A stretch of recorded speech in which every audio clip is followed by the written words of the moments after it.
donc, on a ces deux catégories d'indicateurs, les indicateurs préencodés, donc fondamentaux, d'OPSIS, encore une fois, qui inclut le GURF, hein, qui sont groupés par thématique. Donc ça, c'est des indicateurs qui sont proposés par le système, qu'on peut rechercher par option de filtrage, etc. La liste évolue régulièrement, c'est régulièrement mis à jour. Leur utilisation, encore une fois, n'est pas obligatoire, mais fortement recommandée.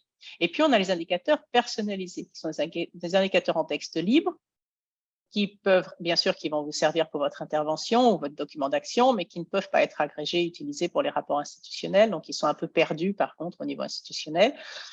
Mais par contre, ils peuvent être associés à un indicateur fondamental, ce qui va permettre de les agréger et de les utiliser après dans les rapports institutionnels. Donc ça, c'est une fonctionnalité qui est très intéressante. Alors après, si vous avez développé un indicateur personnalisé, vous pouvez l'associer à un indicateur fondamental. Alors, associer un indicateur personnalisé à un indicateur fondamental, ça n'implique pas l'ajout d'un indicateur dans votre cadre logique. Donc, dans votre cadre logique original, vous avez votre indicateur personnalisé. Mais une fois que votre cadre logique est intégré dans OPSIS, vous pouvez associer un indicateur fondamental. Bon, d'abord, il faut bien sûr vérifier la correspondance entre votre indicateur personnalisé et l'indicateur fondamental. Donc, comme on vient de le montrer, il y a des notes méthodologiques, en particulier pour les indicateurs qui sont utilisés pour le reporting institutionnel. Donc, pour le GURF, il faut vérifier que vraiment, c'est possible cette association, il y a vraiment une correspondance. Et après, il faudra encoder la valeur 2 fois, du coup, quand vous ferez le reporting au niveau de ces indicateurs, au niveau de votre indicateur personnalisé et au niveau de l'indicateur fondamental. Et parfois, on va le regarder dans un exemple concret, mais parfois les unités de mesure peuvent être différentes. Donc, il peut y avoir des calculs à faire sur les unités de mesure ou simplement les données ne seront pas les mêmes pour l'indicateur personnalisé et pour l'indicateur fondamental. Donc, c'est un petit travail supplémentaire, bien sûr. Maintenant, c'est bien sûr intéressant de pouvoir contribuer au reporting institutionnel, surtout si vous avez assez peu d'indicateurs institutionnels que vous avez pu utiliser dans vos logiques d'intervention. C'est bien d'arriver au moins à ce moment-là à en associer quelques-uns de vos indicateurs personnalisés à un indicateur fondamental ou institutionnel. Donc, on va regarder là des exemples. Là, on a par exemple une formulation de l'indicateur GURF de 28. Nombre d'organisations communautaires de la société civile bénéficiant du soutien de l'Union européenne. On a, d'après ce qui est suggéré par le document de travail sur le GURF, c'est prévu, hein, donc c'est vraiment décrit dans le document de travail qu'on va pouvoir associer des indicateurs personnalisés à des indicateurs du GURF. Donc là, ce qu'ils mettent comme exemple, c'est le nombre d'organisations communautaires de la société civile bénéficiant du soutien de l'UE, donc la formulation du GURF, et une spécification à la fin, qui travaille pour la protection sociale. On garde l'indicateur de base, on rajoute à la fin une spécification parce que finalement, nous, ce qui nous intéresse, c'est la protection sociale. Donc, on ne veut pas mesurer toutes les organisations communautaires, on veut mesurer que celles qui travaillent pour la protection sociale. C'est possible aussi techniquement, ça se lit mieux, par exemple, d'intégrer le nombre d'organisations communautaires à la société civile qui travaillent pour la protection sociale bénéficiant du soutien de l'UE. C'est possible, mais bon, ce n'est pas ce qui est recommandé. On recommande plutôt de conserver, c'est plus facile pour le système de reconnaître si l'indicateur fondamental reste finalement le même et qu'on rajoute les spécifications à la fin. Mais bon, c'est possible quand même.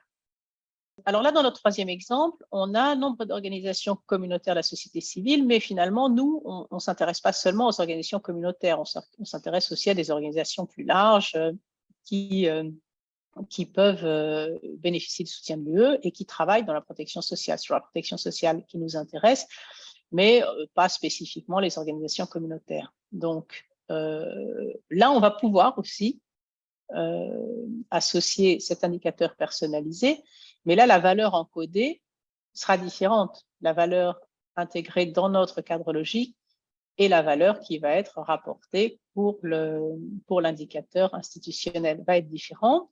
Donc, on va avoir un nombre d'organisations qui est supérieur, qui inclut des types d'organisations qui ne sont pas ce qu'on appelle les organisations communautaires.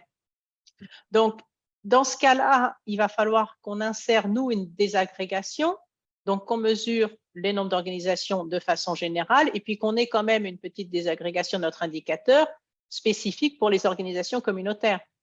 Donc, organisations communautaires et puis autres types d'organisations de la société civile. Et ce qu'on va faire dans le reporting institutionnel, ça va être seulement les organisations communautaires quand même. Parce que notre indicateur institutionnel, il s'intéresse qu'aux organisations communautaires. Donc, nous, on l'enlève dans notre indicateur personnalisé, on va l'associer, mais on va pouvoir faire un reporting que sur les organisations communautaires quand même. Alors, d'autres exemples de personnalisation. Donc là, on a une formulation originale qui est le nombre de personnes qui ont bénéficié d'interventions d'enseignement et de formation professionnelle ou de développement des compétences en établissement ou sur le lieu de travail, soutenu par l'UE.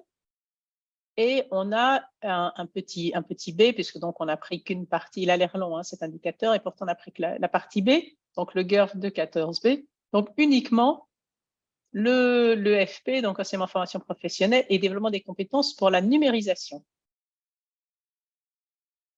Donc là, on a deux indicateurs personnalisés qu'on a travaillé. Donc le premier, c'est nombre de personnes, donc on a gardé le début, nombre de personnes qui ont bénéficié d'interventions, enseignement de formation professionnelle et développement des compétences pour la numérisation en établissement sur le lieu de travail soutenu par l'UE. Donc en fait, on a supprimé, parce qu'effectivement, on a ce A, ce B, on a supprimé le B qui répète la même chose et qui dit pour la numérisation, qui ne se lit pas très bien, et on s'est dit, allez, on va mettre pour la numérisation au milieu, et puis notre indicateur, il se lit mieux comme ça. Et clairement, il se lit mieux. Il dit la même chose, et il se lit mieux, mais il dit exactement la même chose.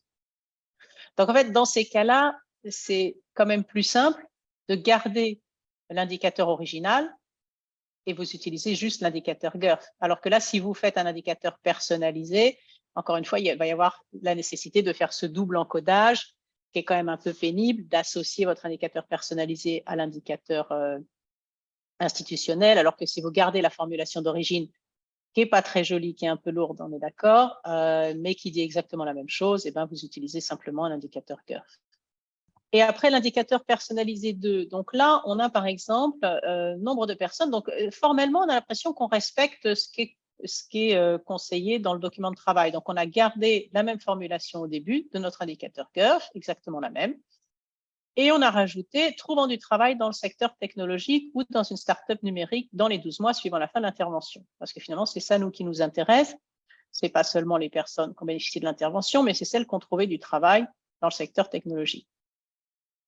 Et là, formellement, on respecte la correspondance, mais en fait, il n'y a pas de correspondance. Là, la correspondance n'est pas possible, on ne mesure pas la même chose.